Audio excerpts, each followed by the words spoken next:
The dangers of hacking. They kind of took just about everything that was in my bank account. This is blocked numbers that I've had to block on my phone, well over 170. They're really infringing on my life. Clyde One loves the summer. They got my name and my login details, my password, and basically took over my account and locked me out. You've done a vulnerability check on me, so what did you find out? We found your Hotmail, and then we have found a password. What is the password you found out? It is Just how easy is it to have your personal information stolen online? A warning from victims and cybersecurity experts.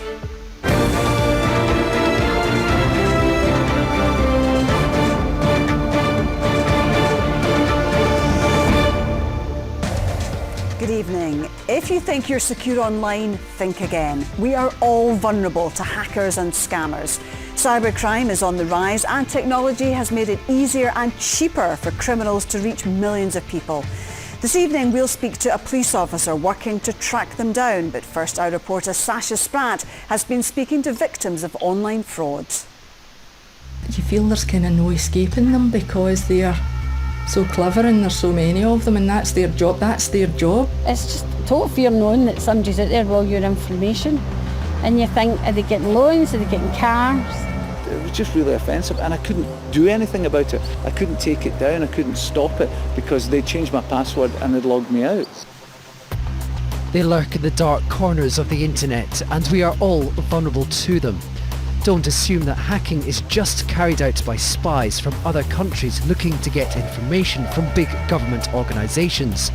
Hackers have one goal: to make money, and we are all targets. This is blocked numbers that I've had to block on my phone. But how many have you got on here? Well over 170. I've actually not counted recently, but it's well over 170. Ruth was looking to invest money and clicked on a seemingly legitimate advert for cryptocurrency. So why were you first interested in Bitcoin? It was just always something that had kind of interested me, and I was sitting on Facebook one day and saw Martin Lewis's face, so it looked as if he was endorsing it, and I thought, oh, that must be quite good. So I phoned the number, I asked for £250 worth. You could see that he really wanted you to be taking the money out of your bank account, but I said, no, I'm going to pay by credit card. As it was going on, I thought, there's something not right here, because he was asking a whole lot of personal questions that were really irrelevant to what I was doing. And I immediately had a terrible feeling, running through me, because I thought there's something just not right about this. So I quickly said, oh, I'll have to phone you back later. This one phone call turned into an onslaught of relentless calls from unknown numbers all over the world.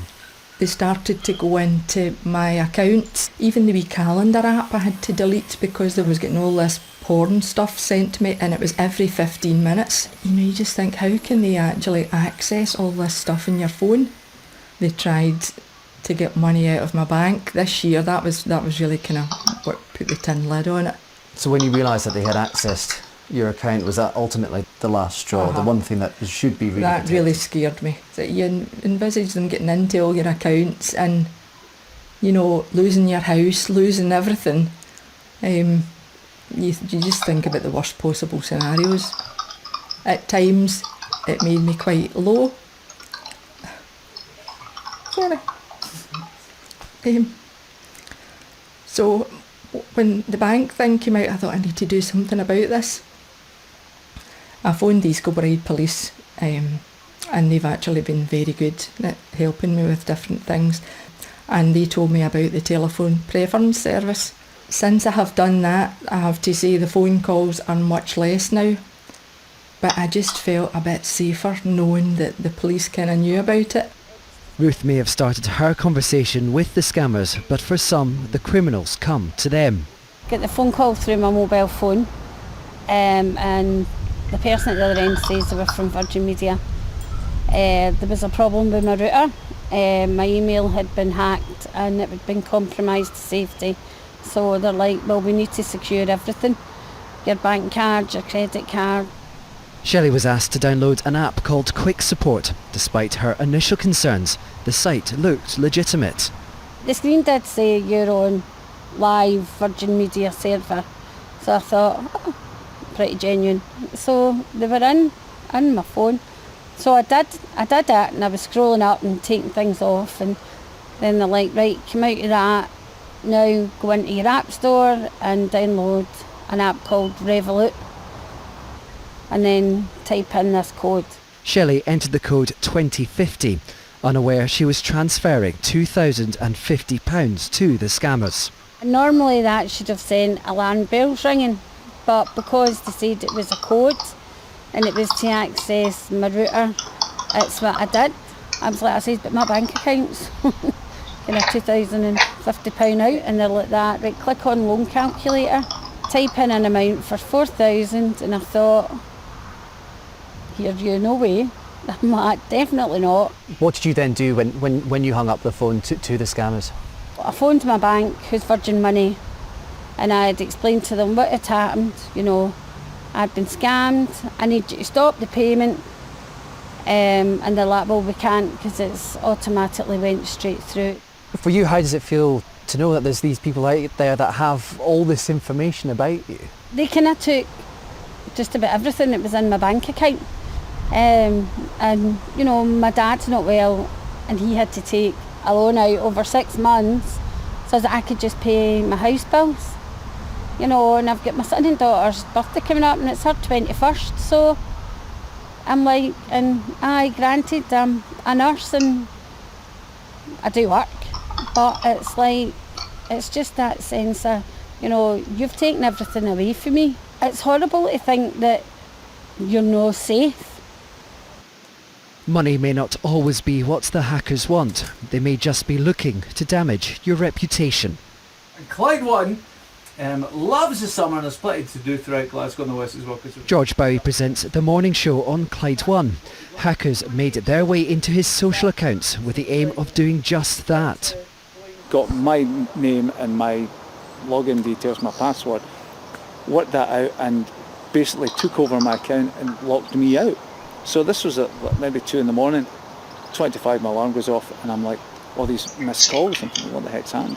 Go on my Twitter and there's all this, just loads of stuff, lots of different comments, and I'm thinking, really offensive stuff as well, and just getting worse and worse. And the attack became quite personal to you because of what was being said. A lot of sectarian stuff, having a go at wee Down syndrome boy, which I took very offensively because I've got a disabled brother who can't walk or talk. So it was just horrible, really nasty things they were putting. Initially the worry thing, oh God, I hope people don't think that's me. But it got so extreme, it was like, right, everyone knows that's not me. It's like, and that's fine. But it was just really offensive, and I couldn't do anything about it. I couldn't take it down, I couldn't stop it because they changed my password and they'd logged me out. So I don't even think Twitter knew it was going on. If you said that kind of stuff in the street, you get arrested, but you can say it on social media. Now, how long did it take you to get control of your account? Honestly, it took, I think, about 6 weeks, and it was really difficult to get it back. So it was a lesson for me, but yeah, it is worrying to think that people could just hack in and just do this to anyone. And I'm sure I'm not the only person in the public eye that's had that done. Password reset. Jay is a security expert based in Aberdeen, protecting companies from cyber attacks. We have seen a number of high-level breaches, like British Airways, MyFitnessPal, and whatnot. The information from these breaches is available right there.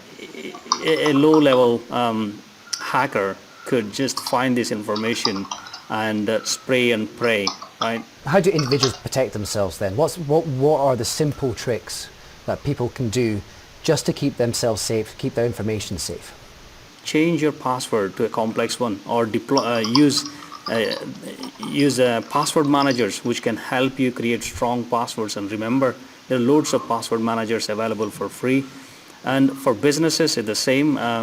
Provide education and awareness for your employees. Not only helps your business, it helps them personally as well. You've done a vulnerability check, so what did you find out?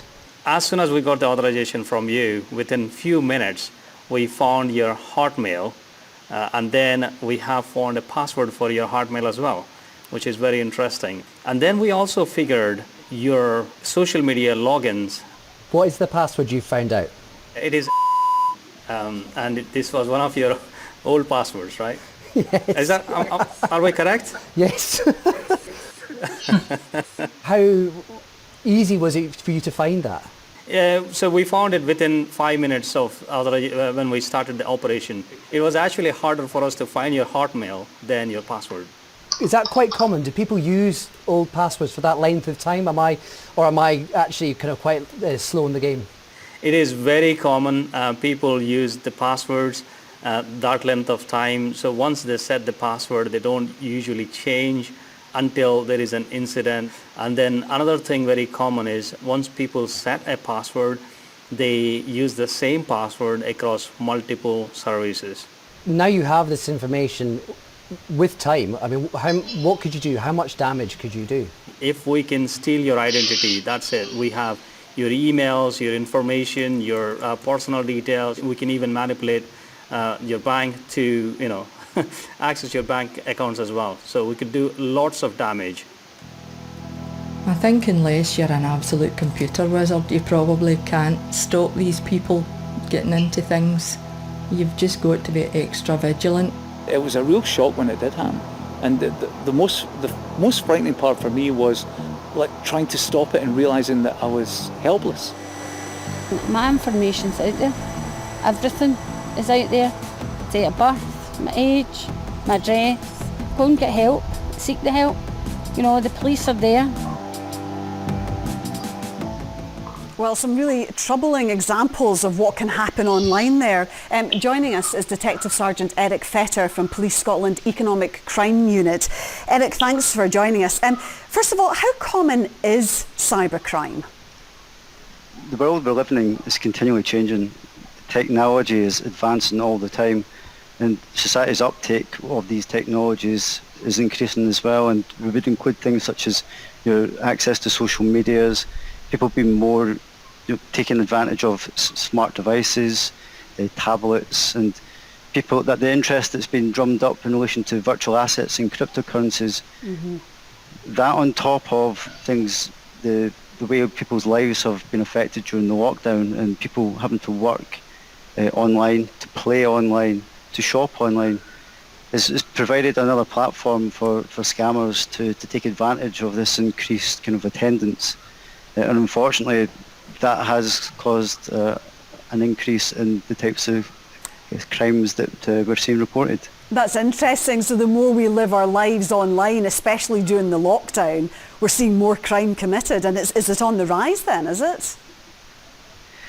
So we acknowledge that what we're seeing is the types of crimes are changing, and the types of scams that would have like a cyber-enabled footprint whereby the crime has occurred through accesses of technology, then they are becoming more popular. Yeah, well, we saw in the package there that the scammers use a variety of methods, don't they? We've got the fake adverts like Ruth's Martin Lewis cryptocurrency one, and then someone pretending to be your internet provider. So there's lots of different methods, isn't there? Yeah, unfortunately, the kind of the widespread of the scams that's available to these people is increasing as well, and so things such as investment scams, they're kind of luring the intrigue that's surrounding the virtual asset and cryptocurrency sphere. They're seeing people perhaps elsewhere in the world apparently making lots and lots of money from this type of scam, and so they're then potentially seeing that as an opportunity for them. And the social engineering is a big factor in relation to the phishing and smishing type scams that we have, whereby people are contacted, under the pretenses of being a legitimate company. Yeah. So who do you think's most vulnerable, or are we all vulnerable? Yeah. Unfortunately, there's no one particular group that you could say is more susceptible than the other. The variety of scams that is out there kind of lends itself to different portions of society.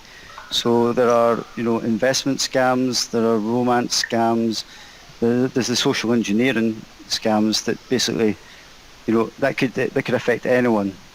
So what should people do then if they get unsolicited, emails or messages or texts? What should you do? So at Police Scotland, one of the things that we do is we work very closely with our partners, and in particular we've worked with the the Take 5 approach through UK Finance. And the message is quite simple in that respect. And the first, what they will tell you is, stop. Take a moment to think about what it is you're doing on the phone. Think about the person that you're speaking to. Do you want to give that person the money? Do you want to give that person the information? Because it's not always money that they're after. Sometimes it is just information. And was that call? Was it solicited? Did you know, or were you expecting that call? And the next thing we would say is, challenge the person on the phone. So any legitimate person phoning either from an internet provider or from the bank, if you challenge them, they will not take offence to it. It's only the criminals that will try and make you feel uncomfortable. Only the criminals will try and push the matter. And it's only the criminals that will try and rush you to make a rash decision. Okay, and so if people report what's happened to them, what are the police going to do about it? Can you take any action? Yeah, absolutely. So all reports made to Police Scotland will be noted and recorded, and will be passed for an assessment, and we will look to see all lines of inquiry that we can identify to try and trace the offenders, and to try and, if there is monies that have been taken away, we will look to try and identify where they've gone to see if there's any avenue for preventing it moving any further and potentially bringing it back. Okay, well listen, Eric, great advice. We all just need to be very careful, don't we? Eric Fetter from Police Scotland, thanks very much indeed for joining us.